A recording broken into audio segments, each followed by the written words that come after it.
Okay, today I'm going to talk about how you need to contact your mentor organization through email. So writing a formal email to that mentor organization. Now, a couple of things about your mentor organization. First, it needs to be a reliable, viable mentor organization, meaning you need to get that approved by Mr. Frist or myself before you go into looking into that further.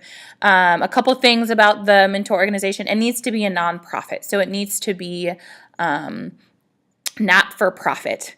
It cannot be like a hospital that's for profit. It can't be a government program either. It needs to be an organization that's made for a nonprofit.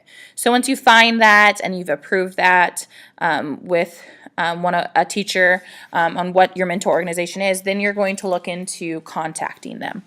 So with that, what you're going to do on your Google Classroom, there's the Contact Your Mentor Organization. It talks through this a little bit.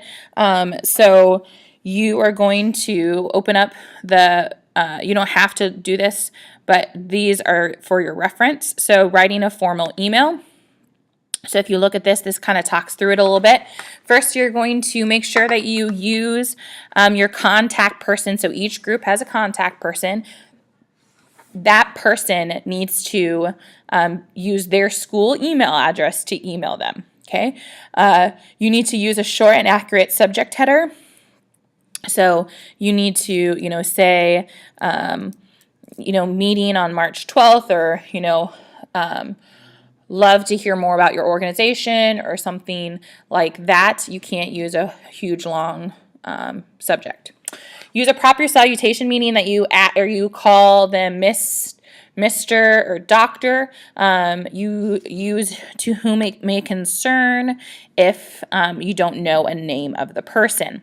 Okay, then these two next paragraphs introduce yourself in the first paragraph and write the actual message. The next document that I'm going to show is going to talk a little bit more of that. Then use the correct form of closing, yours sincerely, yours cordially, respectfully, best, and then sign with all your group members' first names. Then you need to proofread your message for content. Then you need to proofread your message for spelling and grammar. Okay, that's the worst thing ever. If you would send them and it would have inappropriate or bad grammar. And then what's going to happen is that on your Google Classroom, you need to, with this Contact Your Mentor organization, you need to add an attachment, and then that attachment should be what you would send to them, and then turn it in so that I can see that. Okay, the more specific to what this will be, so you're going to say that salutation or to whom it may concern. Paragraph 1 is that you're introducing yourself, that you're 6th grade students from South Middle School, communications for communications class.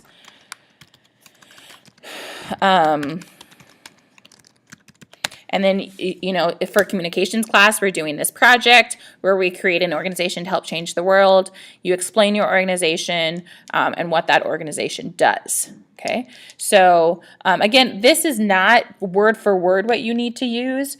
There's some people that can do this better than I can with it, but you need to, introduce yourself, and then paragraph 2 would be, saying where, that you found their organization and what you like about their organization. So then in paragraph 2, you're also going to ask if they can meet with you either via Google Hangouts, Skype, or FaceTime. Now that would be something where Mr. Frist or myself would be present as well. So it needs to be done before or after school, or during your class would be the best. You can't do it during lunch because everybody has different lunches. But you want to meet with them to talk even more about what you can do to help them with their organization. Now, this shouldn't be a scary thing because these should be reliable, viable, good, ethical organizations. Otherwise, they shouldn't be your mentor organization in the first place. Paragraph 3, you're just real quick inviting them to the Change the World Fair at SMS on May 25th. There's more details to come on that, but I just want them to at least have that marked in their calendar where they'd be able to come for that. And then your closing paragraph would be just thank you for your time and consideration. We look forward to hearing from you. Best regards, or sincerely, or cordially, or whatever, and then your group members' first names and organization name.